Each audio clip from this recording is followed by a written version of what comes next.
안녕하세요, 최정상입니다. 제가 오늘은 10분 안에 백패킹 하는 방법 알려드릴게요. 주변 사람들이 저한테 계속 물어보는 게 있어요. 백패킹 하려면 뭐부터 해야 되냐, 뭘 사야 되냐, 어디로 가야 되냐, 뭘 검색해 봐야 되냐, 막 이런 거를 계속 물어보더라고요. 그래서 제가 딱 10분 안에 백패킹 하는 방법 지금부터 알려드릴게요.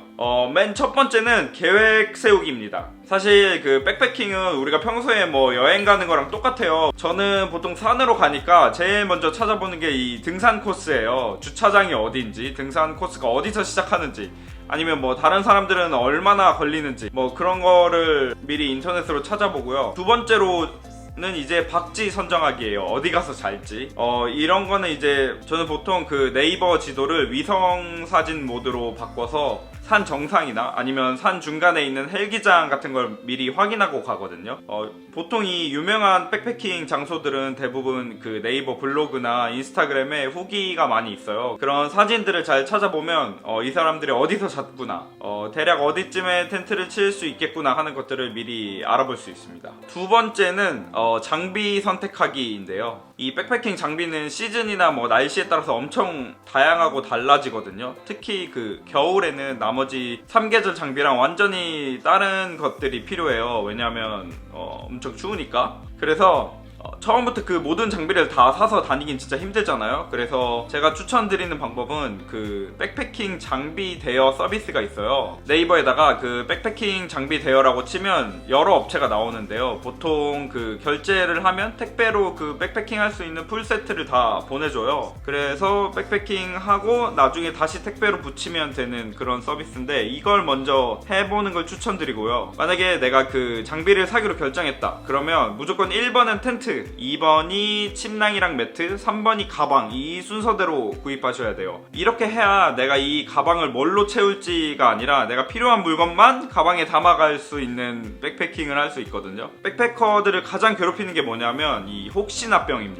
혹시나 뭐 이런 일이 생기면 어쩌지, 저렇게 되면 어쩌지 해서 챙기다 보면 막 가방이 20kg, 30kg 이렇게 넘고 그래요. 그러면 그냥 맨몸으로 산에 올라가도 힘든데 20kg 지고 올라가면 진짜 힘들거든요. 물론 이거는 뭐 개인 선호의 문제일 수도 있어요. 난 내가 뭐 편하고 의자도 치고 막 침대도 깔고 다 하고 싶다 그러면은 30kg 짊어지고 올라가도 되긴 하는데 그래서 혹시나병을 주의하셔야 됩니다. 장비를 구입할 때 예산이 딱 정해져 있으면 훨씬 쉬워요. 그래서 제가 이전에 그 100만원으로 백패킹하기 영상 이쪽에 올렸는데 한번 확인해 보시길 바랍니다. 다음으로 주변에 내 백패킹 계획 알리기, 이거 진짜 중요해요. 왜냐면 내가 어디서 출발해서 뭐 어느 길로 가서 어디에 텐트를 치고 어디로 돌아올 건지, 이거를 꼭 그 친구나 뭐 가족이나 부모님, 동네 아줌마나 누구한테나 다 알리고 가야 돼요. 이 생각보다 산에는 휴대폰이 안 터지는 곳이 많거든요. 그런데 이 사람들이 잘 모르는 게 휴대폰이 안 터져도 GPS가 작동돼요, 핸드폰이. 왜냐면 GPS는 데이터를 쓰는 게 아니거든요. 트랭글 같이 미리 지도를 다운받을 수 있는 어플을 쓰면 핸드폰이 안 터지는 곳에서도 GPS로 내 위치는 딱 찍히거든요. 그래서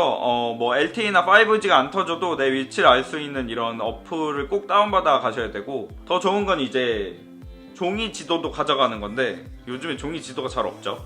그래도 이제 가능하면은 종이로 된 지도도 백업으로 가지고 가는 걸 저는 추천드립니다. 그리고 음식이야말로 진짜 사람마다 너무나 다 다른 건데, 일단 그 우리나라에 있는 산에 간다 하면 무조건 화기 소지가 불법이에요. 라이터를 들고 가는 것도 안 돼요. 그런데 이제 뭐 섬이나 해변에 가면 화기 소지를 해도 되는 곳이 있고, 아니면 취사가 가능한 것도 있으니까 이거는 미리 알아보고 가야 돼요. 그래서 보통 산에 간다 이러면 비화식으로 가는데, 가장 간단하고 가벼운 게 이런 동결 건조식 이에요. 전투식량 같은 건데 뜨거운 물만 부으면 바로 먹을 수 있는 이런 동결 건조식을 저는 많이 들고 다니고요. 이거보다 좀 더 맛있는 걸 먹고 싶다 그러면은 이 바로쿡 용기가 있어요. 이 대부분 그 편의점에서 파는 것들은 이 용기에다가 데워서 먹을 수 있거든요, 불 안 쓰고. 그래서 이것도 많이 사용하는 편이고요. 만약에 뭐 화기 사용이 가능한 곳으로 가면 고기를 굽든 파스타를 만들든 뭘 하든 하고 싶은 걸 만들어 드시면 됩니다. 네. 이거랑 별개로 이제 이동하면서 먹을 수 있는 행동식이라고 하죠. 이 보통 우리가 산에 갈 때 가져가는 초콜릿, 사탕, 비스킷, 뭐 프로틴바, 에너지바, 초코바, 뭐든지 자기 좋아하는 거 그걸로 가져가면 됩니다. 다음으로 물입니다. 음식보다 사실 훨씬 중요한 게 물입니다. 저는 그 보통 1박에 2리터 정도 가져가는데요. 만약에 1박 이상이거나 아니면 혹시 하루 만에 뭐 산에서 못 나올 경우를 대비해서 정수 필터도 가지고 다녀요. 이 가장 많이 사용하는 정수 필터가 이 소이어 필터이거나 아니면 카타딘 비프리 이 필터인데요. 여기서 뭐 약수터나 계곡물 떠서 그냥 물을 바로 정수해서 마실 수도 있고요. 만약에 뭐 이 필터도 고장났다 이러면 최후의 방법으로는 이제 물을 끓여서 먹는 방법이 있는데 우리나라는 화기 소지가 불법이니까 이거는 좀 힘들 수도 있어요. 다음으로 화장실입니다. 이 댓글이 가장 많이 달리는 게 화장실은 산에서 어떻게 가나요? 이거거든요. 소변 같은 경우는 그 자연에 거의 영향이 없는 걸로 알려져 있어요. 그래서 뭐 안 보이는데 구석에 가서 해결하시면 됩니다.